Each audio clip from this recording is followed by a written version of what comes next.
Болапсыңар, вице-мэр, Кропоткинада eski названиясы тұрады. Мен айтасың мұндан башқа. Шукурова деп айтылады бұл көчөч. Сілер Кропоткина деп жаздың. Кропоткинадан алмаштырғанда 5 жыл болды. Мен сунушумда ушул зеленый зона боюнча же бир токтотулсун деп, же болбосо кайта каралып чыксынбы деп чечим чыгарып бериңиздер, урматтуу комитеттин мүчөлөрү. Себеп дегенде, ал жерге барганда жагдай өтө кыйын, могул мундун безилип аткандагы ошончолук. Бул жакта бирөө жашаса аныкын тийбей коет экен, бул жакта бирөө жашаса аныкын тиет экен. Андай тандоо болбойт да. Мына тротуардын дагы көлөмдөрүчү, размерлери башкача да эки жактыкы. Калган көчөлөрдө бүт зеленый зона деп калтырабыз дегенде элдер чыгып бербей койду. Бербеди, мына Дружбаны айтып атышат, мен азыр Бектенова көчөнү айтам. Ал жерде эч кандай зеленый зона эмес, даже тротуары жок.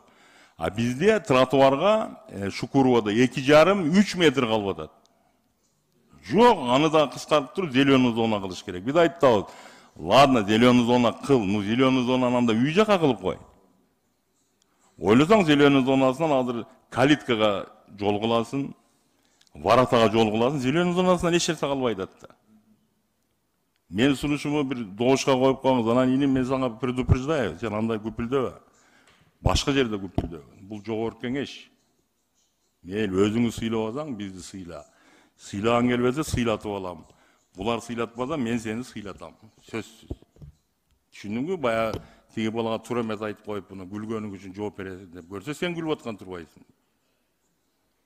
Күпүлдөйсүң. Рахмат чоң. Рахмат, Элмазар Акиевич. Ушул боюнча мен бир-эки сөз айтып коеюн дедим. Мен өзүм барып көрдүм да. Бүт зеленый зонаны кыйраттыңар да, бардыңарчы.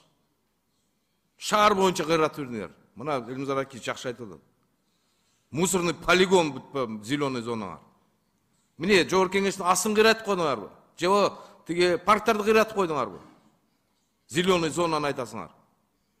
Ошо проекттер бизде өткөнбүз, башыбыздан өткүзгөнбүз. Ошо зеленый зоналарды бардым башка жака которсоңор болмок. Мына Элмазар Акиевич жакшы айтып атат. Жок десе, Кытайлар болуптур десе, силер болсо жок киргизебиз деп.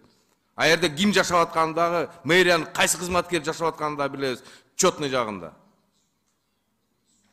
Келип алып башты ортасыңар бардыңчы. Токтот кылам андай баш орутмайды. Міне бир жол сол жака жылып кетет да, оң жактагы жашап аткан жашай бериш керек экен да. Элдин бүт арыз муун угуп туруп анан ишти кылсаңар. Эртең бүт недовольство мэриянын астына барсың, көрөм анан силер не болушуңардычы. Туура айтты Улукбек Зулукарович. Иштебей атат деген эч ким жок силерде. Бирок кичине мыйзамдуу иштегиле да. Анан азыр бул жигит да вице-мэр мыйзамды аябай жакшы окуйт экенсиң, жакшы билет экенсиң, кесибиң юрист бе? Эми биз 2 метр жер, короонун алдындагы жерди аукционго коесуңарбы?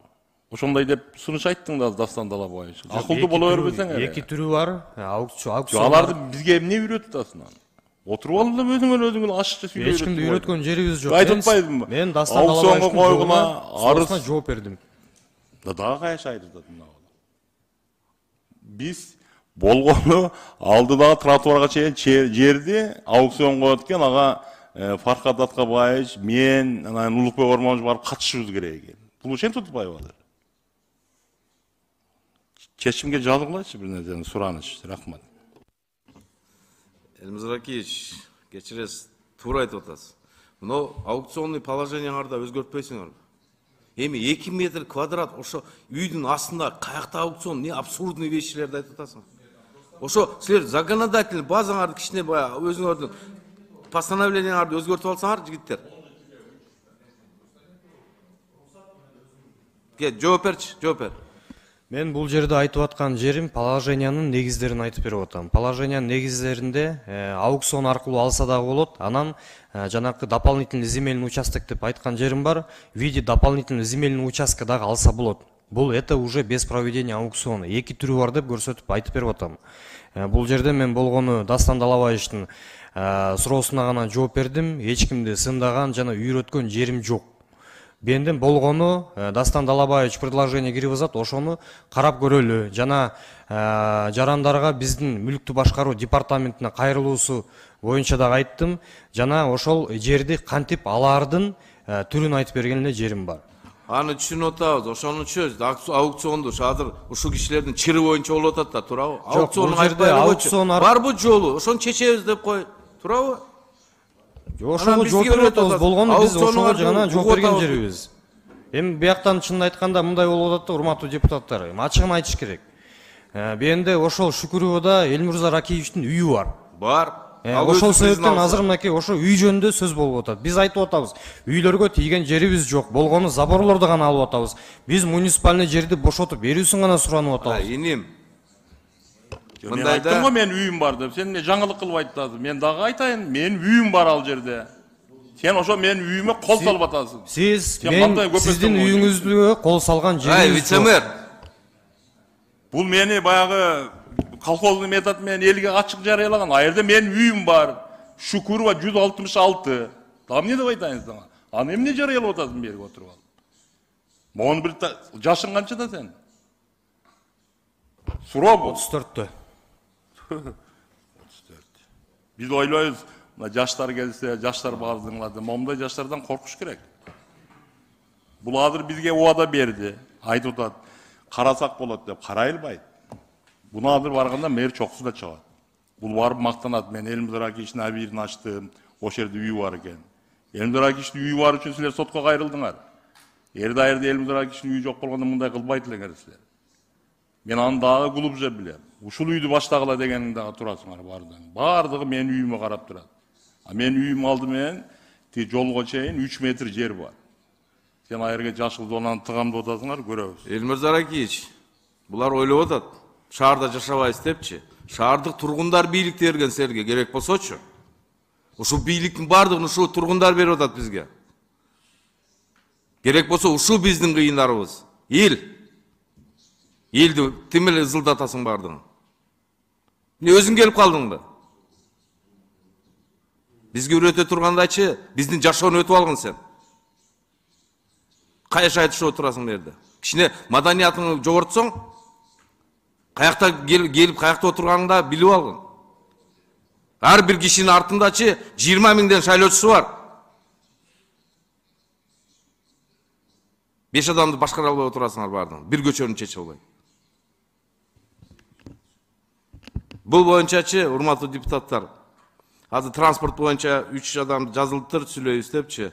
Bundan кийин транспортты дагы мен ушу Бахрин Валиевичтин сунушун колдойт элем. Транспорт боюнча дагы мына тиги шаарда болуп аткан ушундай наразычылыктар боюнча элдин бүт чындыгында жалоптор аябай көп.